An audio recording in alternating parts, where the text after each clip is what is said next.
L'école face à l'ASE, quand le signalement devient un réflexe, et comment réagir? Vous pensez que l'école est un sanctuaire neutre pour vos enfants? Attention, la réalité est bien différente.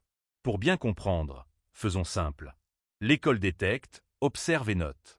L'ASE enquête, évalue et peut décider de saisir la justice.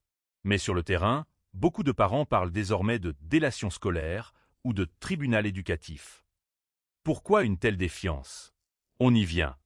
Derrière la bienveillance, une obligation de signalement sous pression. Ne soyons pas naïfs. Les enseignants et la médecine scolaire ont une obligation légale de signalement en cas de suspicion de danger. Le problème? Face au manque de moyens et à la peur de la mise en cause pénale en cas de drame évitable, le curseur du signalement a totalement glissé. Résultat, la machine s'emballe au moindre grain de sable.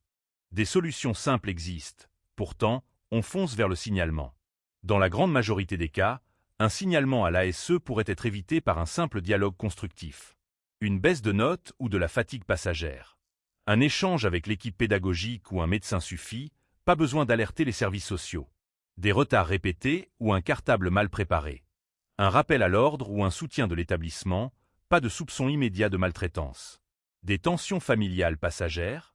Une orientation vers un soutien psychologique de quartier, pas un dossier d'assistance éducative. Le signalement devrait être l'ultime recours. Malheureusement, c'est devenu un réflexe administratif automatisé. Le vrai coup pour la cellule familiale. Convoquer un enfant dans le bureau de la direction pour l'interroger hors de la présence de ses parents, c'est provoquer un sentiment d'insécurité et de trahison. Pour la famille, voir débarquer une enquête sociale suite à un simple mot dans le carnet de correspondance est un traumatisme immense. Pire encore, cela brise définitivement la relation de confiance indispensable entre les parents et l'école. Les règles d'or pour vous protéger. Le corps enseignant affiche souvent un grand sourire et des paroles bienveillantes lors des réunions pour vous mettre en confiance. Ne baissez jamais votre garde. Ce qu'il ne faut jamais dire. Vos difficultés financières ou vos impayés de cantine. Vos disputes de couple ou votre instance de divorce en cours.